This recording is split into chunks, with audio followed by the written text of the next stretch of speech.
Hello YouTube, the Gun Nut here. It's another great day to be an American. Let freedom reign. Well, I'm excited today. I have this Mueller scope mounted now on my Savage 12FV varmint rifle in 22-250. So I'm going to be able to finally get it out to the range. I had this gun now, boy, I think it's been 2 months. I didn't count exactly, but I didn't have an optic for it. Finally got this Mueller Optic in. Just did a video on that recently. You guys can check that out if you're interested. Got it mounted to the gun here and in the tally rings. Nice looking rings. They seem to go on just fine. So we'll get out to range, we'll get the gun sighted in, and maybe shoot a few groups and then come back to the bench here and see how it went. I got my shooting buddy Ben out here today with me. How's it going, Ben? How you doing? Loading up that magazine?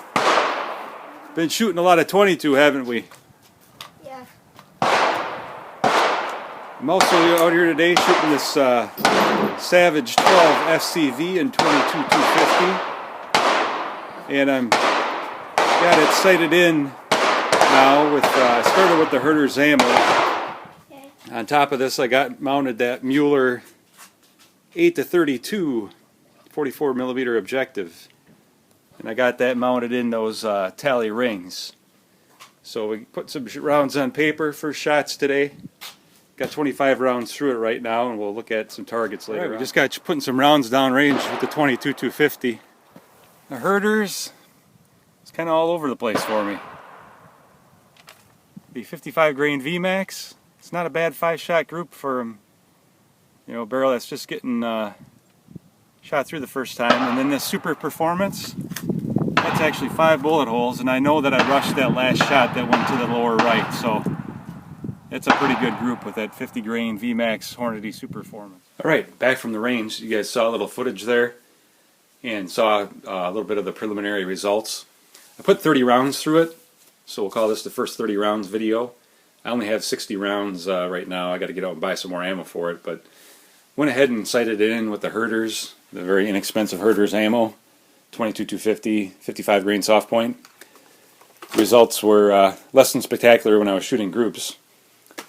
Next one that I shot was this Varmint Express 55 grain VMAX Hornady, and then this Hornady Super Performance Varmint with the 50 grain VMAX, and this is 4,000 feet per second.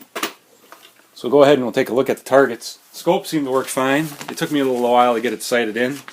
Then we went ahead and moved out to 100 yards when we got it close at 25. And you can see the results from that. First shot at 100, I was down here, I had 4 of these together. And then I moved here, and that was the second shot, and then the third shot, and the fourth shot.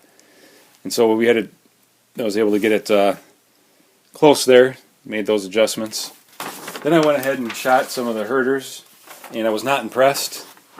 You can see the target here. I had 5 shots in about 2.19 inches, and I had 2 down here that were, I'll call them flyers, but I don't know what was going on. I don't think it was the shooter. The trigger on here is sweet. I just didn't see me pulling the trigger that bad.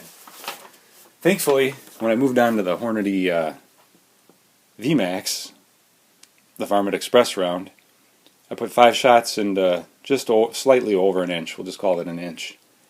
It was a little windy yesterday when I was at the range, and you can see here 3 pretty close together, and then I had a couple, whether that was me or whether the ammo was just not as accurate, I don't know. But not too bad. And then we moved on to the Super Performance, and I really wish that the shooter wouldn't have got a little excited here on the last shot, because the first 4 went in 3/10 of an inch. Really tight group. It's actually 2 bullet holes right there. And then I got a little too excited and I rushed the last shot, opened it up to 8/10 of an inch with 5 shots. Still not a bad group though. So it really seems to like that Super Performance, which figures. I think it's the most expensive of the 3. But the initial impressions on the accuracy are pretty good. Even with the tally rings moved all the way forward here, I was not able to get the scope quite as far forward I would have liked for eye relief.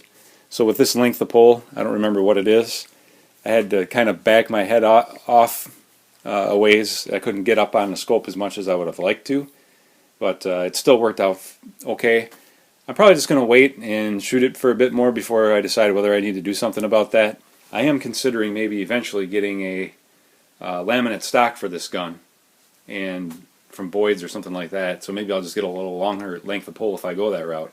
But all in all, I was pretty excited with the results of this combination. And you know, total into it, I only have about $560 with the scope, the mounts, and the rifle. If it continues to deliver accuracy like we saw in that last group, I'm really going to be happy. Hope you guys enjoyed the video. If you did, please like and subscribe. And you guys be safe out there.